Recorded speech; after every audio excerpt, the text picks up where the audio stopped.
സമ്മർദ്ദങ്ങൾക്കൊടുവിലാണ് ചലച്ചിത്ര academy chairman M രഞ്ജിത്തിന്റെ രാജി. ബംഗാളി നടി ശ്രീലേഖ മിത്രയുടെ ആരോപണത്തിന് പിന്നാലെയായിരുന്നു രാജി. AMMA ജനറൽ സെക്രട്ടറി സ്ഥാനത്ത് നിന്നും നടൻ സിദ്ദിഖും രാജിവെച്ചത് ഇന്ന് രാവിലെയാണ്. ലൈംഗിക അതിക്രമ ആരോപണത്തിൽ ഉറച്ച് നടി രേവതി സമ്പത്ത് വീണ്ടും രംഗത്തെത്തിയതിന് പിന്നാലെയാണ് സിദ്ദിഖിന്റെ രാജിയുണ്ടായിരിക്കുന്നത്. റോഷിപാൽ ചേരുന്നു വിവരങ്ങളുമായി. റോഷിപാൽ, ഹേമ കമ്മിറ്റി റിപ്പോർട്ട് പുറത്തു വന്നതിന് പിന്നാലെ കൂടുതൽ വനിതകൾ തങ്ങൾക്ക് നേരിട്ട ദുരനുഭവം തുറന്നു പറയുകയാണ്. ഇന്നിപ്പോൾ രണ്ട് വലിയ തലകൾ ഉരുളുന്ന അവസ്ഥയിലേക്ക് എത്തി. രഞ്ജിത്തിന്റെ രാജി അത് സർക്കാർ ചോദിച്ചു വാങ്ങിച്ചതാണെന്ന് പറയണം. സിദ്ദിഖ് സ്വമേധയാ രാജിവെക്കുന്നു എന്നാണ് AMMA പ്രസിഡന്റിന് നൽകിയ രാജിക്കത്തിൽ പറയുകയും ചെയ്യുന്നത്. പക്ഷേ രണ്ടുപേരും വലിയ സമ്മർദ്ദത്തിലായിരുന്നു ഈ ആരോപണങ്ങൾ വന്നതിന് പിന്നാലെ, അല്ലേ?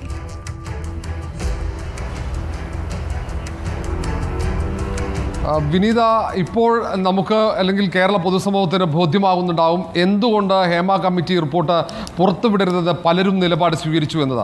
കാരണം ഹേമ കമ്മിറ്റി റിപ്പോർട്ട് ഭാഗികമായെങ്കിലും പുറത്തു വന്നപ്പോഴാണ് വലിയ പൊട്ടിത്തെറിക്ക് വഴിയൊരുക്കുകയും സിനിമാ മേഖലയിൽ തന്നെ ക്രൂരമായ പീഡനത്തിന് വിധേയമായവർ, വേട്ടയാടലിന് വിധേയമായവർ, അവർക്ക് തുറന്നു പറയാനുള്ള അതിജീവിതമാർക്ക് ഈ ഇരുട്ടുമുറിയിൽ കഴിയുന്നവരാണ് പലരും.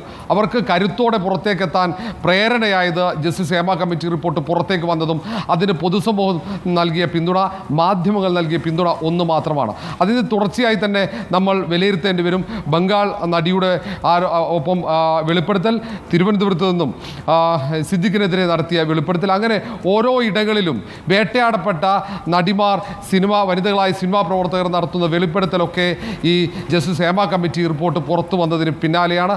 അവർക്ക് ഊർജം നൽകിയതും അവർക്ക് ആത്മധൈര്യം നൽകിയതുമൊക്കെ ഈ റിപ്പോർട്ട് പുറത്തു വരുത്താൻ നമ്മൾ നടത്തിയ പോരാട്ടമാണ്. പൊതുസമൂഹം അവർക്ക് നൽകിയ പിന്തുണ ഒന്ന് മാത്രമാണ്.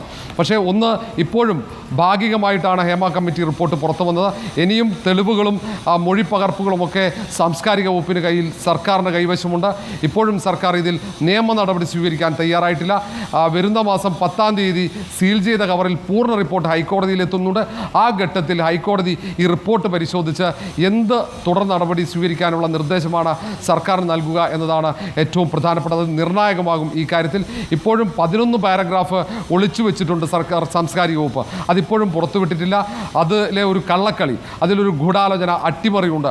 അതിൽ നമ്മൾ നൽകിയ പരാതിയിലും ഇതുവരെ നടപടി സ്വീകരിച്ചിട്ടില്ല. എന്തായാലും സിദ്ദിഖിൻ്റെയും പിന്നാലെ രഞ്ജിത്തിൻ്റെയും രാജിക്ക് വഴിയൊരുക്കിയത് ജസ്റ്റിസ് ഹേമ കമ്മിറ്റിയുടെ റിപ്പോർട്ട് ഭാഗികമായി പുറത്തു വന്നുകൊണ്ടതാണ് മാത്രമാണെന്ന് പറയാതെ വയ്യ. അതുകൊണ്ട് തന്നെയാണ് ഈ വെളിപ്പെടുത്തലുകൾ. ഇനിയും ഒട്ടേറെ പേർ ദുരനുഭവങ്ങൾ വെളിപ്പെടുത്തും എന്ന് തന്നെയാണ് ഇപ്പോൾ സിനിമാ മേഖലയിൽ നിന്നും നമുക്ക് ഏറ്റവും ഒടുവിൽ ലഭിക്കുന്ന വിവരം. ഏതായാലും ഇവരൊക്കെ പല ഘട്ടങ്ങളിലായി ഇവർ നടത്തിയ പ്രവർത്തനങ്ങളാണ് ഇവർക്ക് പുറത്തേക്ക് പോകാനുള്ള വഴിയൊരുക്കിയതും.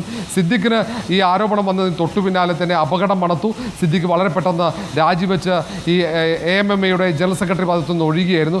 രഞ്ജിത്ത് ആണെങ്കിൽ ആരോപണം വന്ന് ഒരു ദിവസത്തിലേറെ പിടിച്ചു നിന്നു. പക്ഷേ ഒടുവിൽ സർക്കാരിൻ്റെ സമ്മർദ്ദം, വലിയ സമ്മർദ്ദം, പ്രതിപക്ഷം ശക്തമായ പ്രക്ഷോഭത്തിനിറങ്ങുന്ന സാഹചര്യം കൂടി ഒരുങ്ങി. പിന്നെ പിടിച്ചു നിൽക്കാൻ വയ്യാതെ നാണം കെട്ട് രഞ്ജിത്ത് പുറത്തിറങ്ങുന്ന എന്ന താരസംഘടനയുടെ ജനറൽ സെക്രട്ടറി സ്ഥാനത്താണ് സിദ്ദിഖ് ഇരുന്നത്. പക്ഷേ രഞ്ജിത്ത് എന്ന് പറയുന്നത് സംസ്ഥാന സർക്കാരിന്റെ ഒരു അംഗീകരിക്കപ്പെട്ട പദവിയിലാണ് രഞ്ജിത്ത് ഇരുന്നിരുന്നത്. സംസ്ഥാന ചലച്ചിത്ര അക്കാദമി ചെയർമാന്റെ പദവിയിലാണ് രഞ്ജിത്ത് ഇരുന്നത്. ശ്രീലേഖ മിത്ര വളരെ കൃത്യമായി തന്നെ അവരുടെ വെളിപ്പെടുത്തലിൽ കഴിഞ്ഞ ദിവസം ഞങ്ങളുടെ കോർഡിനേറ്റിംഗ് എഡിറ്റർ സുജയ പാർവതിയുമായി നടത്തിയ സുദീർഘ അഭിമുഖത്തിലും അവർ പറയുന്നുണ്ട്, രഞ്ജിത്ത് അങ്ങനെ ചാടിക്കേറി തന്നെ അതിക്രമിച്ചു എന്നുള്ളതല്ല. പക്ഷേ തൻ്റെ ശരീരത്തിൽ വളരെ റൊമാൻറ്റിക്കായി, എന്നാൽ തൻ്റെ അനുവാദമില്ലാതെ സ്പർശിച്ചു. താൻ വളരെ ഭയപ്പെട്ടു, ട്രോമയിലായി പോയി. അതുകൊണ്ടാണ് ഞാൻ അവിടെ നിന്ന് ആ മുറിയിൽ നിന്ന് ഇറങ്ങി ഓടേണ്ടി വന്നു എന്നൊക്കെയുള്ള ഗുരുതരമായ ആരോപണങ്ങൾ പറയുകയാണ്. പക്ഷേ ഇന്നിപ്പോൾ രഞ്ജിത്തിന്റെ പ്രതികരണം, അതായത് രാജിവെച്ചതിന് ശേഷമുള്ള രഞ്ജിത്തിന്റെ പ്രതികരണം, അദ്ദേഹം പറയുന്നത് ഈ ബംഗാളി നടി ശ്രീലേഖ മിത്ര പറയുന്നതിൽ പല കാര്യങ്ങളും പരസ്പര വിരുദ്ധ